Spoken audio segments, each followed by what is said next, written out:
Mia Mayhem and the Mighty Robot. A robot named Junior. Saturdays are my favorite. Whether it's watching cartoons and movies or playing games, the weekends usually begin at my best friend's house, Eddie. I said hello to his mom, and then I walked into Eddie's room like I have 100 times before. This time, though, I was in for the biggest surprise ever. There was a robot as tall as me standing in the middle of the room. "Oh, hi, Mia," Eddie cried. "You're right on time. I'm almost done with my latest invention." I circled the robot to get a better look, and on his front panel, there were big metal letters that spelled Junior. "Wow, you made a life-size robot." My best friend was the smartest person I knew, and he loved all things robots. "Yup, I named him Junior, and he's going to be my new helper. When I'm done, he should be able to help me with, well, everything." I leaned in to touch the robot's metal hand, and as soon as my grip tightened, his entire arm snapped off. "Oh, sorry, Eddie. Sometimes I still can't control my strength," I said with a shrug. Because, believe it or not, this happens a lot. I'm not just strong, I'm superhero strong. Like, for real. My name is Mia Macaroni, and I am a superhero. During the day, I go to Normal Elementary School. I'm an ordinary kid, just like Eddie. But after the bell rings, I head over to the Program for In-Training Superheroes, aka the Pits. The Pits is a top secret superhero training academy, and at the Pits, I go by Mia Mayhem. As you can imagine, my weekday schedule is packed, and that's why I love Saturday mornings at Eddie's. But today our hangout was going to get cut short. I had to be at the Pits for a special Saturday class. "Wish you could stay so I could show you more," Eddie said. Eddie was my only friend in the world who knew my super secret, and thankfully, he was totally cool with it. This was going to be my first time on a Saturday, so I expected the gym to be quiet, but boy was I wrong. The place was packed with busy superheroes.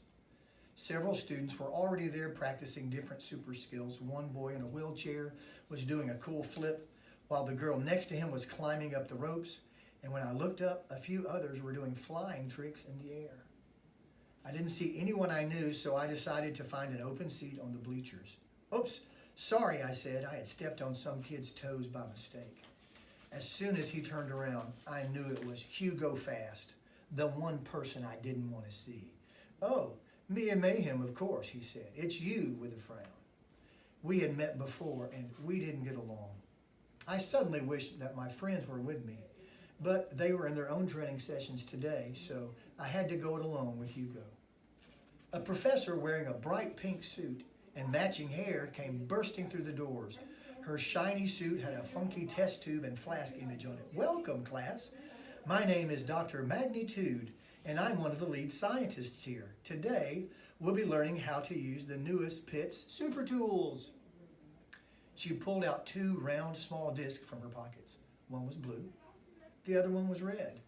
"These are the maximizer and the minimizer, created in our very own Pits Sizometric lab," she explained. "They don't look like much now, but watch this." With a simple flick of her wrist, she threw the blue disc at a bin of basketballs on the other side of the room. As soon as the discs hit them, all the balls grew to 5 times their normal size. Just as quickly, the disc flew back to Dr. Tude's hand. "That was obviously the maximizer," she said, "and now let's try the minimizer." She held the red disc close to one eye and took aim. Within seconds, the basketballs were all back to normal. Everyone burst into applause as she took a quick bow, and then she pointed to the table covered with discs. "Today, we'll focus on your aim and your throwing strength. Those will be the two most important skills to master before you're ready to use these tools. Please grab your discs and find the lane that is marked with your name." So I grabbed the discs that had my name on them. But of course, first tries never go as planned. I stood in my lane and waited for the first target to appear, and that's when a large platform opened up from the floor and a fluffy pillow came into view. For this round, we had to throw our discs at the pillow and make them giant, which seems easy enough, right? Wrong.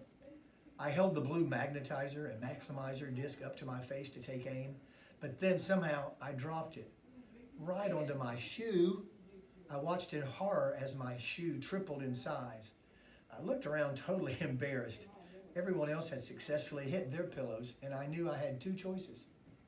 I could either fix my shoe and fall behind, or I could keep going as if nothing had happened. A too big shoe couldn't be that much of a problem, right? Wrong again. I looked at the scoreboard that showed how everybody was doing. So far, I had 0 points. Next to me, Hugo smirked. I turned back around to focus on my lane. Soon, the last item, a toy-sized trash can, appeared.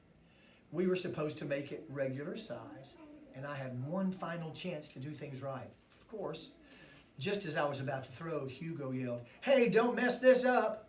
So naturally, I almost did. And Dr. Tood came over to help. The only problem was that I had knocked the trash can over, and now I smelled just as bad as the garbage.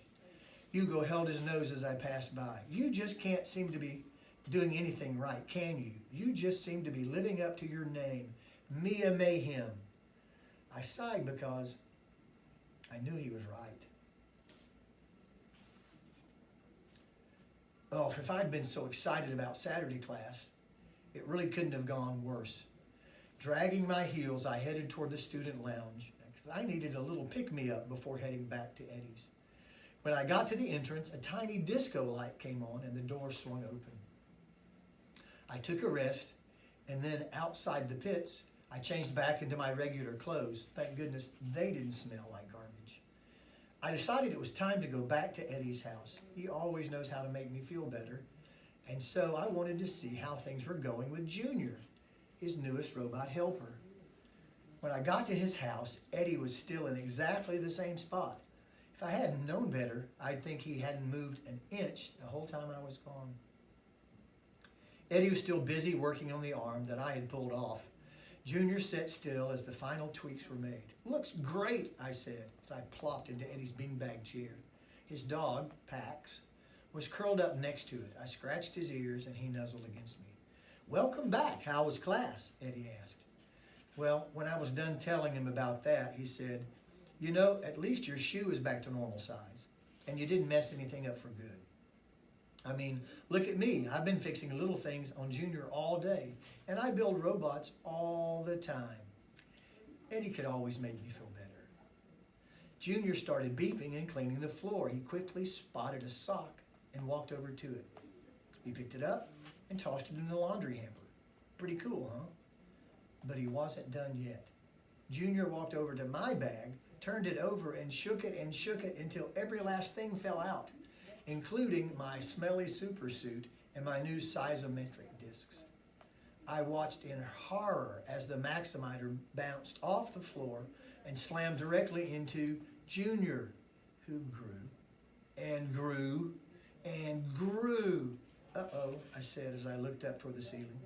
"We have a very big problem." Junior was still growing, and there was only one thing I could do: get him out of the house. If I didn't, he was going to grow right through the roof. "Hey, kids," her mom called. "Everything okay in there?" Yes, Mom," Eddie said back. "Everything is totally cool, and we're not, going wrong in any way. Just doing some stuff up here. There's nothing going on bad with robots." I quickly hovered outside the window as Eddie checked to make sure his mom was still downstairs. "Hey, Eddie," I called through the window. "I need to get Junior somewhere away from people." He nodded in agreement. "Junior has a tracker on him, so I can follow him on my bike." So I flew with Junior, and as soon as I landed, I placed him down carefully and glanced around. We were in an old campground. There was a picnic table in the shade and a fire pit for roasting s'mores, and more importantly, it looked totally empty to me. I decided it was time to have a heart-to-heart talk with Junior. I figured there might be at least a way to reset his control board. I flew up off the ground, and I'd just gotten up to Junior's eye level when I heard a scream behind me. I whipped around and discovered 3 campers, each with backpacks and armloads full of sticks and branches. 2 of them were staring, frozen in disbelief. One of them was screaming. Sorry about that, I said. He wasn't trying to hurt you, but we need to keep this giant robot news out of there. Can I trust you guys not to tell anyone that we've met? They all nodded excitedly and then turned around. One of the kids gave me a wink as they walked away. Okay, Junior, let's try this heart-to-heart thing again. But before I could get back up to his eye level, there was a loud bang. I was still trying to figure out what had happened when I saw two figures in super suits. As I got closer, I realized they were my friends, Pin Powers and Alley-Oop. Are you okay, Mia? How did you know about Junior? I said, totally confused. I was standing in line outside the movie theater and spotted something unusual flying over, he said. I decided I need to check it out. And I was in the park. I saw the whole same thing. Suddenly, Junior's lights started flashing. All three of us tried to get close to fix him, but it was no use. Junior just kept spinning and spinning faster and faster. And at this point, whole trees were flying off the ground in the distance. With her rocket blades on, Allie was the perfect person to start catching the trees. Every time Junior threw some, she'd fly over, grab the trees, and place them onto the ground again. As for me, I just kept trying to get closer to Junior's wiring. I flew in when he stopped to throw things and tried to hang on while he went spinning. The problem was that every time he stopped, I was way too dizzy. You'd think 3 superheroes would be powerful enough for one giant robot. But I'll be honest, we just weren't getting anywhere. I quietly motioned to Pin and Allie to stay on the ground. Then on the count of 3, we each grabbed as much dirt as we could and tossed it into the air. And thankfully it worked. As soon as Junior dropped Eddie, I swooped in and I caught him. Eddie said, the problem isn't his battery. That's not why the remote control's not working. This is a little remote control for a little robot. This giant robot, he pointed over his shoulder where Junior was trying to catch the others. This giant robot needs a giant remote. Eddie looked at Allie and nodded. You're totally right. I couldn't find the other discs, but you could make the remote big with this one, right?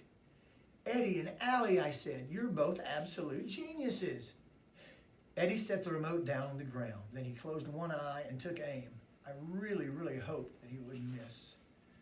And he didn't. It totally worked. The remote got huge. I finally got it right.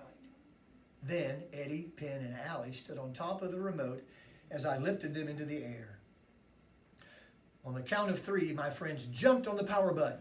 And just like that, Junior shut down. When we were back on the ground, we all gave each other a group high five. We had saved the day as a super team. We had turned Junior off, but he was still huge. We needed to find the minimizer, the one that could make Junior small again. So the 4 of us all looked around Eddie's house, every single inch. And do you know where we finally found it? It was in the doghouse. Pax had carried it into his bed and it was hidden under all his other squeaky toys the whole time. Pax, this doesn't belong to you, said Eddie, trying to look stern. But Pax just barked and licked Eddie's face while the rest of us tried not to laugh. That was the day I spent with my friend Eddie chasing the mighty robot. After that, we took the minimizer back to the campground and made Junior and his remote normal size again. This time my throws were perfect, if I do say so myself. But here's another secret. Except for the almost evil robot stuff, I can't wait for another Saturday like this one. Eddie says he's going to do some very careful rewiring so Junior can't go haywire again, which sounds good to me. And for my part, I'm going to continue doing my target practice with the discs. But that's all for a later day. For tonight, I'm ready to go back to having a lazy, total, normal weekend with my friends, doing absolutely whatever we want. The end.